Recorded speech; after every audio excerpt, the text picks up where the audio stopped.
My name is Michael from Hustle Sheets, and today I want to show you guys how to create filters using the query formula for your Google Sheets dashboard. Now, by filters, I mean something like this, where you have a drop-down list, and then you can select the date range, and then the entire dashboard is going to update and only show data within this date range. The second type of filter I want to show you is how to create something like this, where you have a drop-down menu of, let's say, like a sales agent or like a order status, and you can select one sales agent and the entire dashboard is only going to show that agent's data. And let's say I want to filter it again by the status, which is delivered in this case, and it's only going to show Dwight Schrute delivered within this date range, okay? And the way this works is by using a data source that looks something like this. So let's say you have another tab where you keep track of all of your sales data, and each row is a sale, right? And then there's a sale date, you have a salesperson, you have a status, and a lead source. So those are the filters that we're going to use, okay? So what I've done is I've created a copy of the sales data here, and then I'm going to show you guys how to do this. So the first thing I want to do is I want to do a date range filter. So I'm going to put in, and I want to do this by month, okay? So I'm going to do start month and end month. And if you look here, all I have is the sales date, right? I don't have the month. So what I want to do is I want to create a helper column called month. And what I'm going to do is I'm going to basically pull the month of this sale date like this. I'm going to use the date formula. So I'll type in here equals date. Let me zoom in. Date, parentheses.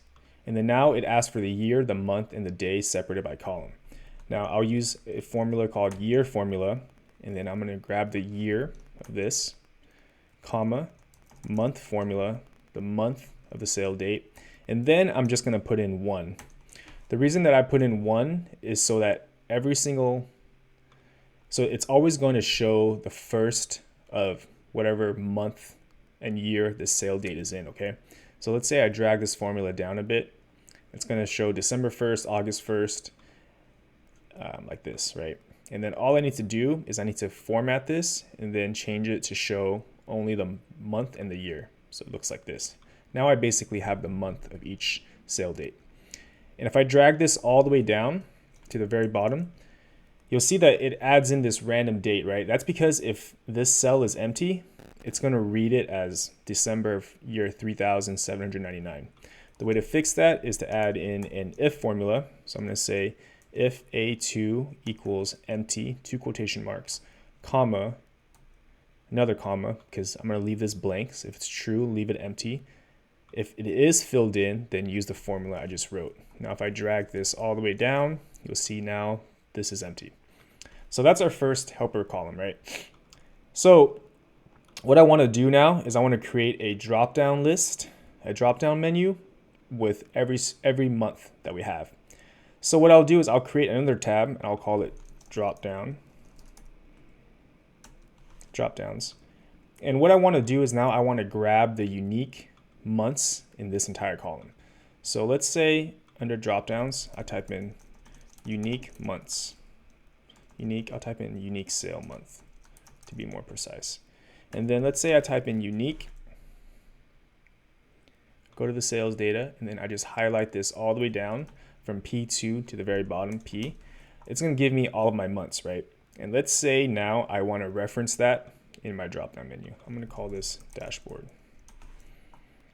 So let's say I right-click, I go to data validation, list from a range. Now I'm going to go to the drop-downs and I'm going to select this entire column from A2 all the way to the very bottom. Hit save. If I go to my dashboard now, if I hit this drop-down menu, now I have every single month. The thing is, it shows it in the whatever order was in the sales data, which makes it a bit hard to understand, right?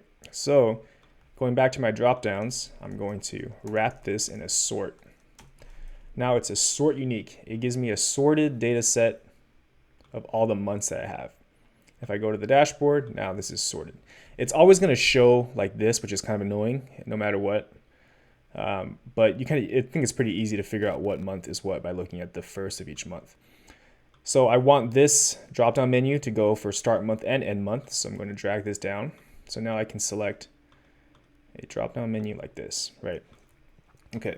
So the next thing I want now is to write my query formula. Now for all dashboard pages, I always remove the grid lines because it looks a bit better. And then let's type in the query formula.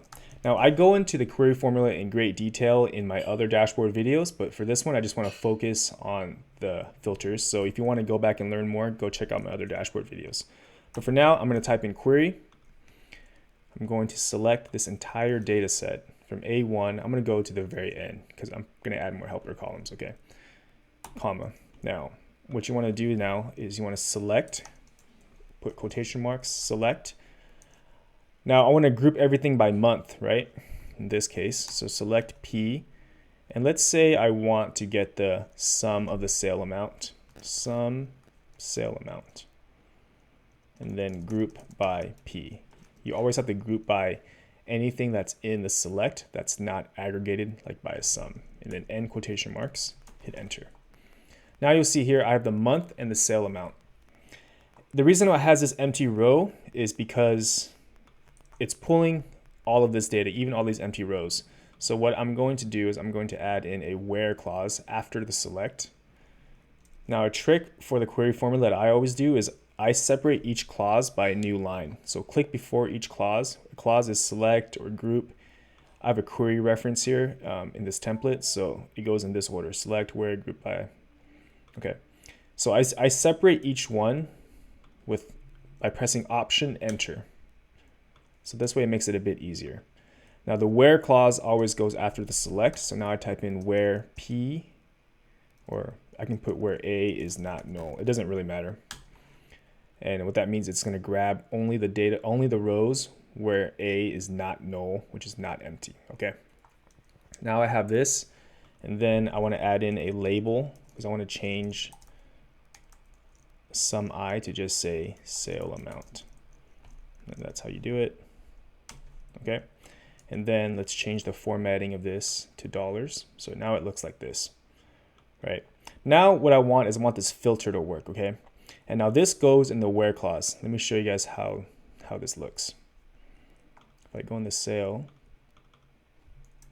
I'm gonna copy this text right here. This is basically the text. This is basically the text that you want, okay? So you have to write it like this inside the query formula. What this does is it basically tells it that it's a text in this format. It basically lets it know that you're referring to a date. So what I do is I always save this piece of text and I just copy and paste it, okay? So it's 3 quotation marks, the and sign, text, the cell reference, the format, and then you close it out with the and sign and 3 quotation marks. So I'm gonna copy this. And this goes under the where. So I'm selecting P where. Now, my month column is here, P, okay? Column P. So now I'm going to put and, so where A is not null, and where P is greater or equal to, right? And then I'm going to paste in my piece of text. Now, instead of E2, the start month is B2. So now I'm saying wherever column P is greater or equal to whatever is in here. And then let's hit enter. Now it's going to be empty because this is blank, right? So now let's say I do this. I select where P is greater or equal to B2. A is not null. Okay. And then I'm going to type in and P is less than or equal to B3. So let's select something here. Okay, so this isn't working. Let me figure out why. It's probably good to figure out equals and date to figure out errors live so you guys can see what happens. Okay. Okay, the reason why is I didn't copy the full text amount. So you want to make sure that you have the word date in front of it. So I miscopied it. Let me show you what I mean, okay? It needs to have the word date. So this is actually the full text and date because I didn't let it know that it was a date. So if I type in the date in front of this, now it's going to show, okay? So what it's doing now, it's only pulling anything where the rows are greater or equal to where P is greater or equal to what's in here and less than or equal to what's in here. So let's say I only select March. It's only going to show March 2020, right? And I can change this format so it's only going to show the month. And then if I select here, now it's going to update just like this. So that's basically how you do it. The key is this piece of text right here. I would save that somewhere, okay? Now the next part is much more advanced and complicated. It is this over here. This filter right here, right? Only by one agent. So the way that I want to do that is, let's go to dashboard and let's type in an agent text here, agent, and then for the drop-down menu. Now, it's one thing to keep in mind is if this is empty, then no data is going to show, okay? So there has to be a selection here. So let's do the full data set. Now for agent, you also want a drop-down list to select all the agents' names, right? Now for this, I would manually type in a list of your agents because you don't want to use a sort unique, or you can, but I would recommend you have a static data set where you type in your agents so you can manage it yourself. And whenever you add in new agents, you just delete them. If you, so when you want to, wherever you want to manage that list, I would type it in, okay?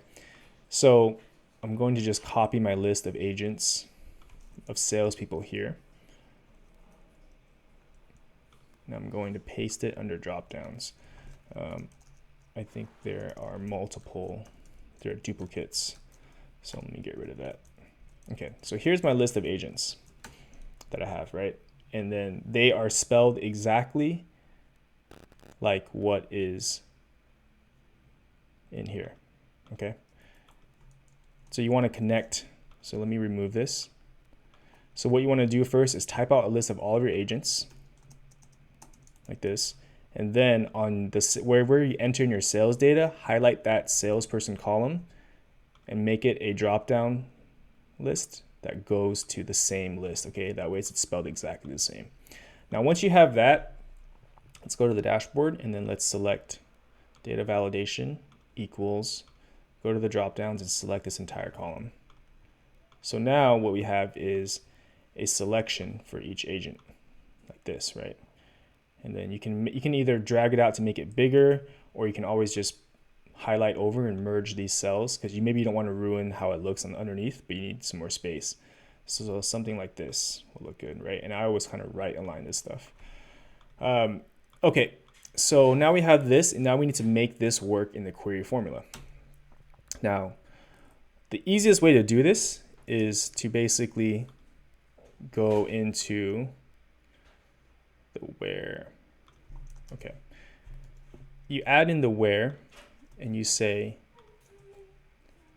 and equals, and okay, so what column is the P in? So let's go into the sales data.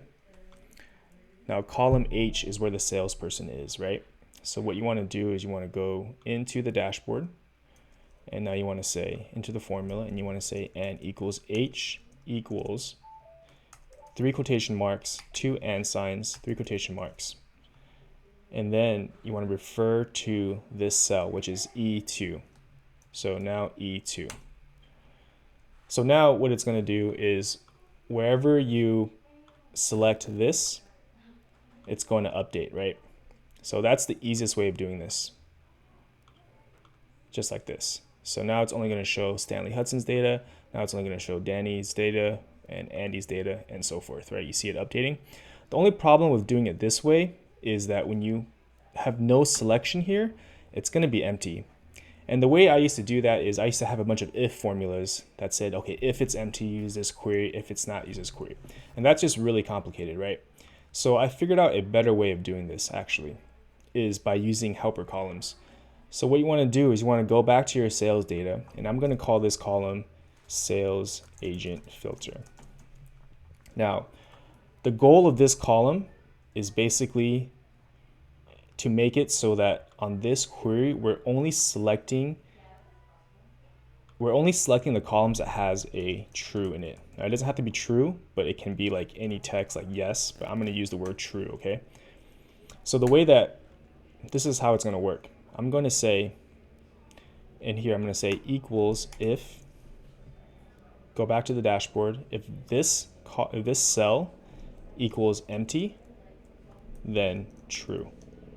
And true is one of the few words that doesn't have to be in a quotation marks because it's like an actual, like it's like a Boolean.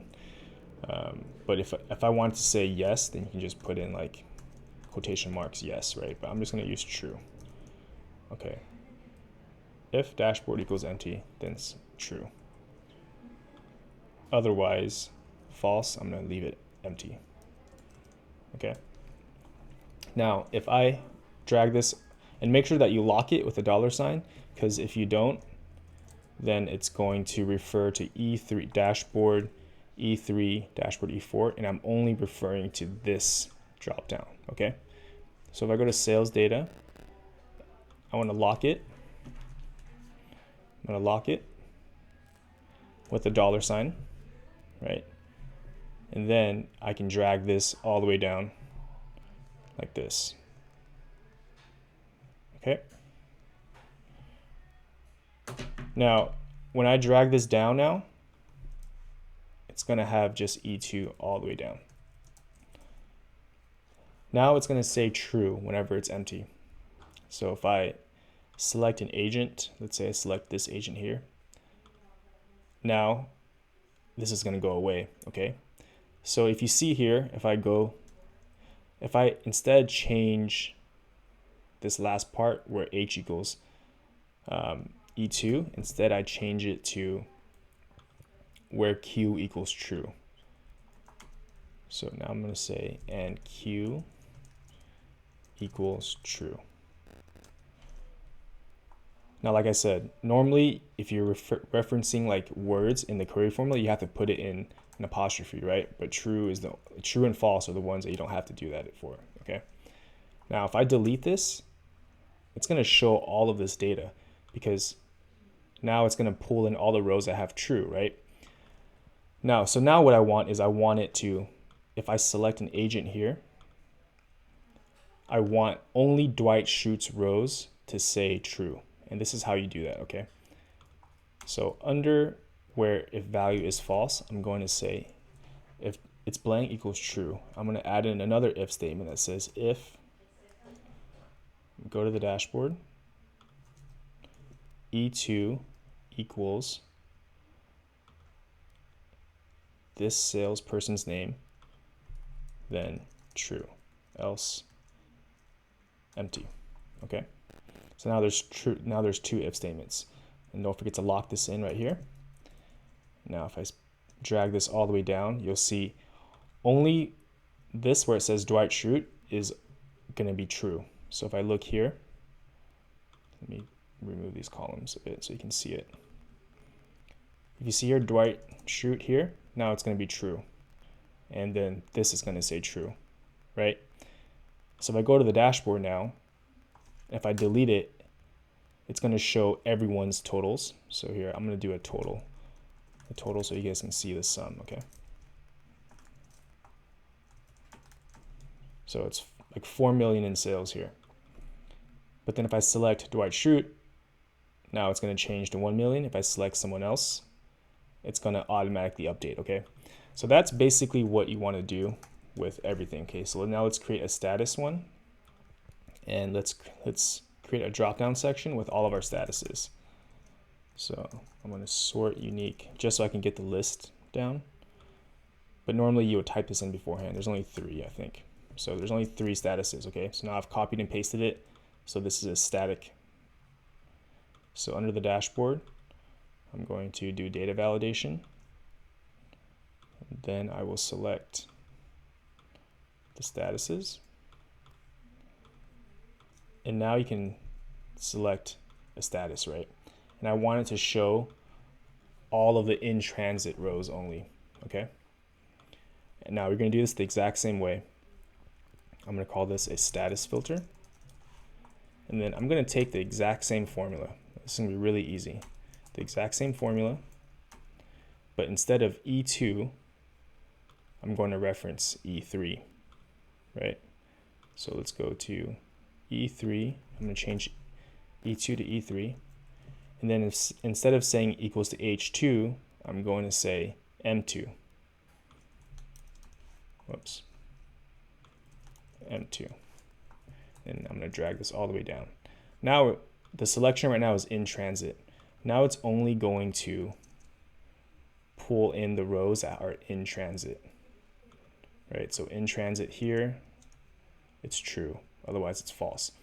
Now what I want is I want this dashboard to only show data where both of these rows are true, because right now I've selected Ryan Howard and in transit.